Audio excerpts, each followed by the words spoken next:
আমাদের প্রধানমন্ত্রী প্রধান সেবক সরি আমাদের প্রধান সেবক 15ই আগস্টের লালকেল্লার ভাষণ থেকে উন্নয়নের কথা কম জুমলা বেশি দিয়েছে। যে মানুষটা প্রধানমন্ত্রী হওয়ার আগে अब लंबा इंतजार नहीं करना चाहिए भैया। 2050 में ऐसा होगा और बारे होगा तो होगा भी, हम कहाँ होंगे। इसी आंखों से सपने पूरे होते देखना है दोस्तों। সেই মানুষটা অবতার অবতার মানুষ নয়।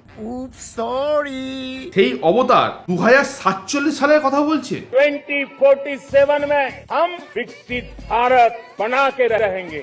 আর এইসবের মাঝখানে নতুন একটা টার্ম প্রধানমন্ত্রী আমাদেরকে বলেছে, দিমাগি নকশাল। তার আগে ছিল অ্যান্টি ন্যাশনাল, আরবান নকশাল, টুকরে টুকরে গ্যাং, খান মার্কেট গ্যাং আর আবার বাক্সি গ্যাং। এখন পাঁচতলা মহল পুরোটাই একটাই নাম, দিমাগি নকশাল। প্রধানমন্ত্রী দিমাগি নকশাল বলেছে, মানে কি বলতে চেয়েছে? हिंसा अराजकता के वो रास्ते खोज रहे हैं, समाज को गलत राह पर घसीटने के लिए भांति भांति के दांव कर रहे हैं। इन दिमागी नक्सलियों को पहचानना होगा, इन दिमागी नक्सलियों को आइसोलेट करना होगा और राष्ट्र को विकसित राष्ट्र बनाने की मुख्य धारा की ओर देश की युवा पीढ़ी को जोड़ना होगा। কি বললো? আমি তো আমার মাথাতে ঢুকলো না। তোমার জন্য নয়, ওটা অবতারের ভাষণ।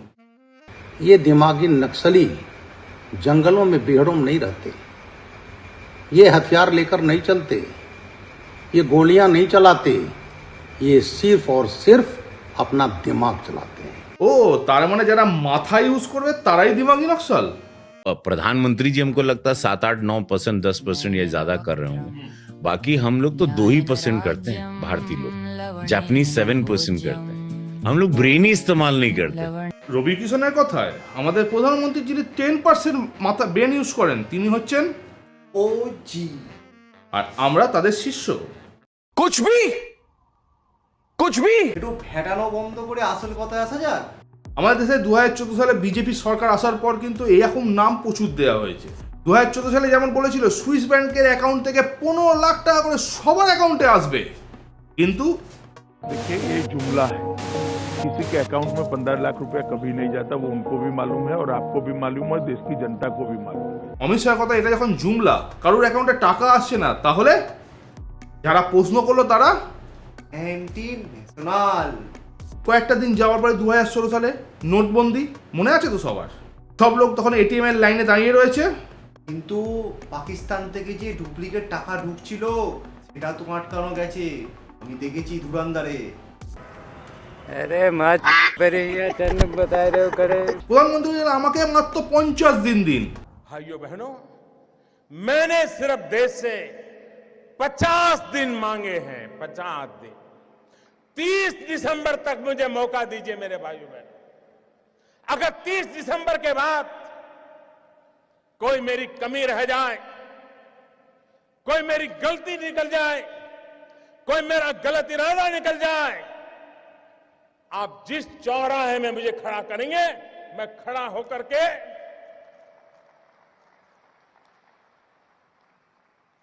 देश जो सजा करेगा वो सजा भुगतने के लिए तैयार हूं। কিন্তু প্রধানমন্ত্রী তো চৌরাস্তায় আসেননি।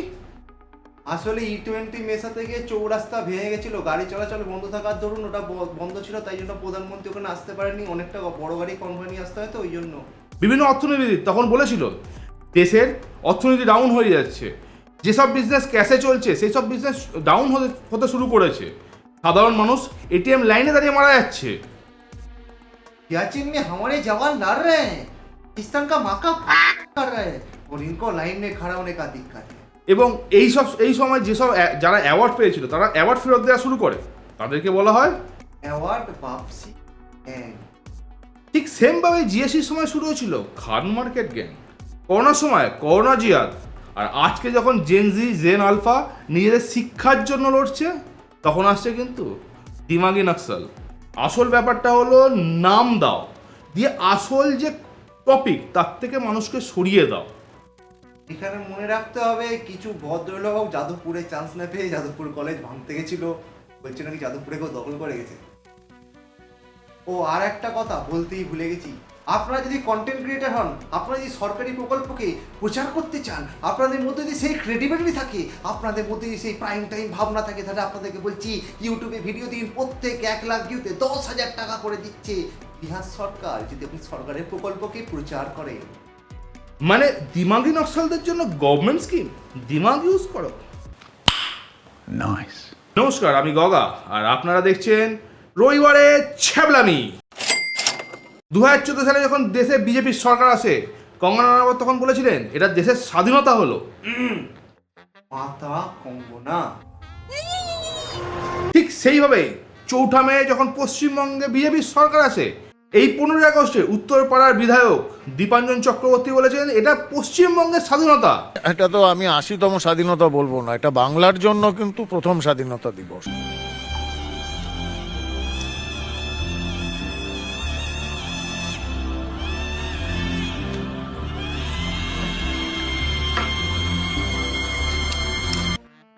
এখানে বিশেষ দ্রষ্টব্য, যেহেতু পশ্চিমবঙ্গের স্বাধীনতা ছিল, সেই জন্য পতাকাটা উল্টো দিকে তোলা ছিল। আসলে পশ্চিমবঙ্গে অনেকদিন তৃণমূলের সরকার ছিল, তো তাদের সবুজ রং ছিল, সেই সবুজ রংটা মন থেকে ভুলতে পারেনি, তাই না সবুজ রংটা উপর দিকে রেখে তোলা হয়েছে। এটা দেশের পতাকার প্রতি অবমাননা বলে আমার মনে হয়নি। আর তিনি নিজে রাস্তায় মিছিল বার করছেন দেশের পতাকা অবমাননা হয়েছে বলে। তারটা কি হবে? वाह क्या सीन है, वाह क्या सीन है। মধ্যপ্রদেশ সরকার আমাদের দেখিয়েছে কীভাবে একটা ফাঁকা মাঠের ওপর একটা হসপিটাল চালাতে হয়, কী করে তাদের স্টাফেদের মাইনে দিতে হয়, কী করে সরকারি ওষুধ দিতে হয়, কীভাবে টাকা নয়ছয় করতে হয়। সেটা দেখে দিল্লির বিজেপি গভর্নমেন্ট বলছে আমরা কি পিছনে থাকতে পারি, আমরাও করবো 750 কোটি টাকা স্ক্যাম। মেডিকেল সেক্টরে ধরা পড়লো 750 কোটি টাকার নতুন স্ক্যাম দিল্লিতে, যেখানে 45 কোটির এক্সএমএসি মাত্র 145 কোটিতে। এছাড়াও রয়েছে মিসলিডিং টেন্ডার, ইনফ্লেটেড প্রাইস, মানে যা দাম কেনার কথা তার থেকে বেশি দামে কেনা হয়েছে, টেন্ডার মিসলিডিং করা হয়েছে, যে বিভিন্ন অ্যাকাউন্ট দেওয়া আছে যাদের থেকে কোনো মালই কেনা হয়নি তাদেরকে টাকা পাঠিয়ে দেওয়া হয়েছে এইরকমভাবে। কাগজ মিসিংটা ভুলে গেছি। আর এই অ্যালিগেশনে ধরা পড়েছেন ডক্টর বিনোদ কুমার রঙ্গা। এরপর তিনি ফোনটাকে আগুনে জ্বালিয়ে দিয়েছেন। তিনি ভেবেছেন যে ফোনটা পুড়ে গেলে আর কোনো রিপোর্ট পাওয়া যাবে না। দেশের প্রধানমন্ত্রী, অর্থমন্ত্রী এবং বাণিজ্য মন্ত্রী যখন রোজ বলছে আমাদের দেশে বিনিয়োগ আসছে বিদেশ থেকে বিভিন্নভাবে প্রচুর, এই তখনই আমাদের স্টক মার্কেট কিন্তু নিচের দিকে নেমে চলেছে। সাউথ ইস্ট এশিয়ার লিস্ট পারফর্মিং ইন্ডেক্সে পরিণত হয়েছে, যেখান থেকে এফডিআইরা বেরিয়ে পালিয়ে যাচ্ছে। মনে রাখতে হবে, বারবার আমাদের বলা হচ্ছিল আমরা বিশ্বগুরু, চারদিকে লোক লাইন দিয়ে আছে, আর আমাদের এখানে মার্কেটের রিটার্ন কিন্তু আগের বছর থেকে -6% আছে। पहचान money follows my brother, money follows. नाम या दाम, नाम दाम तो दौड़ के आएगा, नाम को खोजेगा कहाँ है तू। দেশের স্টক মার্কেট সাউথ ইস্ট এশিয়ার সবচেয়ে খারাপ পারফরমেন্স স্টক মার্কেট ছিল ফিলিপিন্সে, তাকেও টপকে নিচের দিকে নেমে গেছে। মানে নিচের দিক থেকে আবার मैं जानता हूं कि টাকার ভ্যালু ঝটঝট করে নিচে নামছে। ফাইন্যান্স মিনিস্টারের হিসাব অনুসারে লাস্ট 12 বছরে প্রায় 10 লক্ষ কোটি টাকা লোন ওয়েভার করা হয়েছে, সরি রাইট অফ করা হয়েছে, ওয়েভার বলা যাবে না। সেটা কি আপনারা আবার না, আপনি যদি লোন নিতে গেলে চুলের মুঠি ধরে ফেরত নিয়ে যাবে, কৃষকরা নিলে তাদের ট্রাক্টর তুলে নিয়ে চলে যাবে। কিন্তু কাদের করা হয়েছে? আম্বানি, আদানি, বড় বড় কর্পোরেটদের লোন ওয়েভার। আম্বানি এবং আদানি এদের জন্য ছাড় আছে, আপনার আমার জন্য না। আপনার খেতে মরুন, লোন দিয়ে মরুন, কিন্তু আপনাদের যাবে না, যা হবে বড়দের জন্য। কি কারণে লোন ওয়েভার না বলে রাইট অফ বললাম? গভর্নমেন্ট বলেছে এটা রাইট অফ করা হচ্ছে, ওয়েভার নয়। তার মানে হচ্ছে আপনারা এইটার কালেকশন করতে পারবেন, কিন্তু কীভাবে হবে জানি না। এখানে একটা জিনিস মাথায় রাখতে হবে, যখন বারবার দেশের অর্থনীতি মুখ থুবড়ে পড়ে যাচ্ছে, যখন আমাদের টাকার ভ্যালু পড়ে যাচ্ছে, সেখানে আমরা এখন এই লোন ওয়েভারগুলো দেওয়া হচ্ছে। এর মাধ্যমে ব্যাংকগুলো কিন্তু তাদের টাকা ছেড়ে দেওয়ার দরুন আপনাকে যে ফিক্সড ডিপোজিটে সুদটা দেয়, সেই সুদটার হার কমিয়ে দিচ্ছে। আপনার বিভিন্ন জমা, বিভিন্ন জায়গায় যে সব সেভিংস করেন সেটার ভ্যালু কমে যাচ্ছে। এবং মোস্ট অফ দ্য সবচেয়ে ইম্পর্টেন্ট ব্যাপার, আপনার হাতে যে ক্যাশ লিকুইড মানি যেটা অ্যাকাউন্টে থাকে, ওটার ভ্যালু আস্তে আস্তে নিচে নামছে। মাথায় রাখবেন, পিএম কেয়ার্স ফান্ড, পিএম আপনার জন্য কেয়ার করে, আর আপনার কেয়ার করার জন্য এখন টাকা লাগবে, তাই গভর্নমেন্ট তৈরি করেছিল পিএম কেয়ার্স ফান্ড লকডাউনের সময়। হঠাৎ করে আজকে কেন বলছি? কারণ কদিন আগে একটি টিভি ডিবেটে ককরোচ জনতা পার্টির স্পোক্স পারসন বলেছেন আমাদের যে আন্দোলন সেটা স্পন্সর করেছেন পিএম কেয়ার্স ফান্ড। এইসব কিছু বলার আগে একটুখানি জেনে নেওয়া যে পিএম কেয়ার্স ফান্ডটা কি। 2020 সালে আমাদের মোদী গভর্নমেন্ট তৈরি করেছিল এই পিএম কেয়ার্স ফান্ড, যেটা প্রমোট করেছিলেন প্রধানমন্ত্রী নিজে এবং পিএমও থেকেও। যারা সরকারি কর্মচারী তাদের মাইনে থেকে কেটে নেওয়া হয়েছিল টাকা, সাধারণ মানুষ জমা দিয়েছিল সেখানে। কিন্তু এই টাকা আসছে কোথায়, এই টাকা হচ্ছে কোথায়? যখন জানতে চায় বিরোধীরা তখন বলা হয় এটা একটি প্রাইভেট এন্টিটি, এটি আরটিআই এর আন্ডারে আসবে না। কিন্তু তারপরেও 14,000 কোটি টাকা এই অ্যাকাউন্টে এসেছিল এবং 2021-22 পর্যন্ত এর অডিট রিপোর্ট পাওয়া যায়। কিন্তু কদিন আগে যখনই এই কথাটা বলে ককরোচ জনতা পার্টির স্পোক্সপারসন যে আমাদের আন্দোলন ফান্ড করেছে পিএম কেয়ার্স ফান্ড, তখনই বাকি 2 বছরের অডিটের রিপোর্ট বাজারে চলে আসে, যেখান থেকে জানতে পারা যায় এর অ্যাকাউন্টে 600 কোটি টাকা পড়ে রয়েছে এবং 7,800 কোটি টাকার এফডি করা রয়েছে, যেখান থেকে বছরের ইনকাম 600 কোটি টাকার কাছাকাছি। আর সারা বছরে কত খরচা করেছে বলুন তো মানুষের কেয়ার করার জন্য? 87 লাখ টাকা। তাহলে দেশে কি কোনো এমার্জেন্সি আসেনি? আসামে কি বন্যা তাহলে হয়নি? উড়িষ্যায় কি বন্যা হয়নি? বেঙ্গলে কি বন্যা এখন চলছে না? আরে না, এগুলো তো আসবে ন্যাশনাল ডিজাস্টার ম্যানেজমেন্ট থেকে। তাহলে এই ফান্ডটা করা হয়েছিল কেন? করা হয়েছিল পিএম কেয়ার্স করার জন্য না, পিএম এর কেয়ার করার জন্য। कुछ भी ये दिमागी नक्सली পশ্চিমবঙ্গে এখন ভয়াবহ বন্যা পরিস্থিতি, চাষের জমি, মাঠ, ঘাট এবং বাড়ি সবই জলের তলায় চলে গেছে। এখন এই মুখ্যমন্ত্রী ভোটের আগে বলেছিলেন কি, কথা দিচ্ছি 26 সাল থেকে বন্যা বন্ধ করবো, নইলে দ্বিতীয়বার মুখ দেখাবো না, কথা দিয়ে তিনি হেলিকপ্টারে ঘুরে দেখছেন কি পরিস্থিতি অবস্থা, চারদিক দেখাচ্ছেন এবং সেটা আমরা ক্যামেরার মধ্যে দেখতে পাচ্ছি। আসলে উনি বলতে চেয়েছিলেন যে যদি বন্যা হয় তাহলে উনি তো আপনার চোখের সামনে এসে মুখ দেখাবেন না, ক্যামেরার মধ্যে তো আপনি দেখতেই পারেন।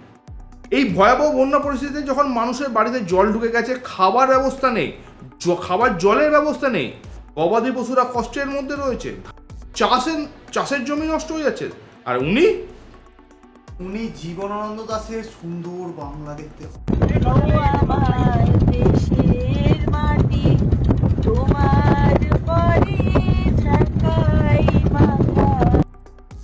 জলের মধ্যে থেকে বাংলা সৌন্দর্য দেখে আপ্লুত হয়ে যাচ্ছে, দিয়ে গান গাইছে, ও আমার দেশের মাটি তোমার পরে ঠেকাই মাথা।